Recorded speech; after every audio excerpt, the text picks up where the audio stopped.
అందరికి నమస్కారం అండి. ఈ ఈ వీడియోలో వీడియో వచ్చేసి ఆధార్ సెంటర్, ఎవరైతే ఆధార్ ఆధార్ సర్వీసులు, సెంటర్ గురించి ఆధార్ యొక్క తెలుసుకోవాలనుకుంటున్నారో వాళ్ళకి విధి విధానాలు, క్లారిటీ ఇవ్వడం జరుగుతుంది. ఆధార్ మనం సెంటర్ అనేది ఎక్కడ 2 రకాలుగా నేర్చుకోవాలి ఇవ్వడం ఏంటి జరుగుతుంది. అనేది ఒకటి వాటి సీఎస్‌సి గురించి ద్వారా, 2 వీడియోలో బ్యాంకింగ్ వివరించడం సెక్టార్ ద్వారా. జరిగింది.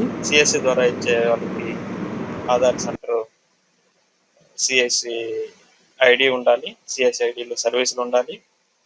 తర్వాత వచ్చేసి మీకు ఇవ్వడం జరుగుతుంది ఆధార్ సర్వీసు. ఈ ఆధార్ సర్వీసు కావాలంటే బ్యాంకింగ్ సెక్టార్ నుంచైనా, సిఎస్సి నుంచైనా మీరు ఆధార్ ఎగ్జామ్ క్వాలిఫై అవ్వాల్సి ఉంటుంది. ఆధార్ ఎగ్జామ్ ఎక్కడ క్వాలిఫై అవ్వాలంటే, ఆధార్ ఎగ్జామ్ మనం ఆన్లైన్లో ఫీజు కట్టుకొని అప్లై చేసి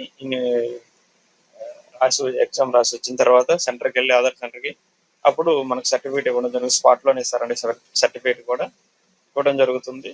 చలానా ఆధార్ ఎగ్జామ్ ఫీజు కూడా వచ్చేసి లో కాస్ట్లో ఉంటుందండి. మీకు వెంటనే సర్టిఫికేట్ వస్తుంది. సర్టిఫికేట్ వచ్చిన తర్వాత మీ సిచ్యువేషన్ బట్టి ఆధార్ సెంటర్ ఇవ్వడం అనేది జరుగుతుంది. సిఎస్సిలో ఇచ్చే ఆధార్ సర్వీసులు 2 రకాలు ఉంటాయండి. ఒకటి యూసీఎల్, ఇంకోటి శిశు ఆధార్ అండి. యూసీఎల్ సర్వీస్లో అన్ని సర్వీసులు ఉంటాయండి, ఒక బయోమెట్రిక్ తప్ప. శిశు ఆధార్లో ఒక చిన్నపిల్లలకి ఆధారు, కొత్త ఆధార్ పుట్టించడం మరియు ఫోన్ నెంబర్ లింక్ చేయడం అనేది, ఫోన్ నెంబర్ అప్డేట్ చేయడం అనేది జరుగుతుంది.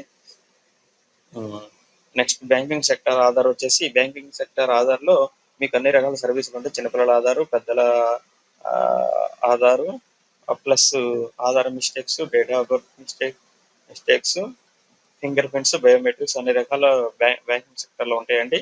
బ్యాంకింగ్ సెక్టర్ ఆధార్ కావాలంటే బ్యాంక్ వాళ్ళని కన్సల్ట్ అయ్యి ఆధార్ సెంటర్ ఏజెన్సీ ద్వారా మీరు తెచ్చుకోవడం జరుగుతుంది. ఈ ఆధార్కి సంబంధించి ఎటువంటి డౌట్స్ ఉన్నా మీరు దయచేసి మెసేజ్ చేసి కామెంట్ రూపంలో తెలియజేసి మీ ఉన్న క్వశ్చన్స్